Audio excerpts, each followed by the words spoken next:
Hi అండి, అందరికీ నమస్కారం. Welcome back to my channel. ఈ వీడియోలో ఇప్పుడే అందిన వార్త, వైసీపీకి బిగ్ షాక్, టీడీపీలోకి జగన్ తమ్ముడు. పూర్తి వివరాలు వీడియోలో తెలుసుకుందాం. వీడియోని ఎక్కడ కానీ స్కిప్ చేయకుండా ఎండ్ వరకు చూడండి, అప్పుడే పూర్తి ఇన్ఫర్మేషన్ అర్థమవుతుంది. అలాగే వీడియోకి ఒక లైక్ చేయండి ఫ్రెండ్స్. వీడియోకి వెళ్ళిపోదాము. ఏపీలో ఇటీవల జరిగిన సాధారణ ఎన్నికలలో చిత్తుగా ఓటమి పాలైందండి వైసీపీ ప్రభుత్వము. 5 ఏళ్ల పాటు ముఖ్యమంత్రిగా ఉన్న జగన్మోహన్ రెడ్డి ఇష్టారాజ్యంగా వ్యవహరించారు. తాడేపల్లి ప్యాలెస్ దాటి బయటకు రాని ముఖ్యమంత్రిగా పేరు తెచ్చుకున్నారు.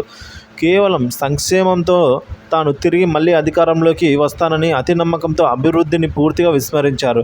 2019 ఎన్నికల్లో ఆంధ్రప్రదేశ్ జనాలు జగన్కు 151 సీట్లతో అధికారం కట్టబెట్టి ప్రతిపక్ష తెలుగుదేశం పార్టీని 23 సీట్లకు పరిమితం చేశారు.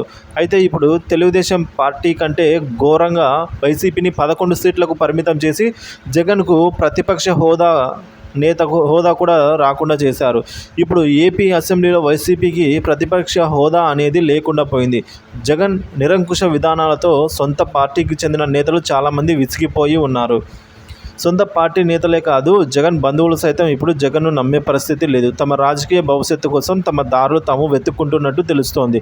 ఈ క్రమంలోనే జగన్ బంధువు, జగన్కు వరుసకు మామ అయిన ప్రకాశం జిల్లా ఒంగోలుకు చెందిన మాజీ మంత్రి బాలినేని శ్రీనివాసరెడ్డి సైతం పార్టీ మారే ఆలోచనలో ఉన్నట్టు తెలుస్తోంది. జగన్తో ఉంటే పొలిటికల్ ఫ్యూచర్ కష్టమేనని భావించిన బాలినేని తమ కుమారుడు ప్రణీత్ రెడ్డిలతో కలిసి జనసేనలోకి వెళ్ళడానికి సన్నాహాలు చేసుకుంటున్నట్టు ప్రకాశం జిల్లా రాజకీయ వర్గాల్లో జోరుగా చర్చలైతే నడుస్తూ ఉన్నాయి. అసలు ఎన్నికల ముందే జగన్ విషయంలో బాలినేని తీవ్ర అసంతృప్తితో ఉన్నారు. చివరకు బాలినేని మంత్రి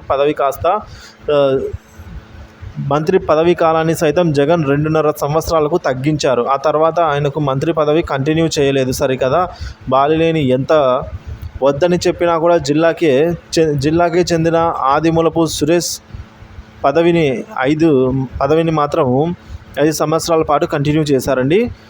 సో ఈ విధంగా ఇదిలా ఉంటే పవన్ సినిమాకు బాలినేని కోట్లల్లో పెట్టుబడులు పెట్టారని వార్తలు కూడా వస్తూ ఉన్నాయి. సో మరి ఈ క్రమంలోనే ఆయన జనసేన వైపు మొగ్గు చూపుతున్నట్టు తెలుస్తోంది. ఏది ఏమైనా బాలినేని పదవి వీడితే కనుక అది జగన్కు వైసీపీ పార్టీకే పెద్ద ఎదురుదెబ్బ అనైతే చెప్పాలి.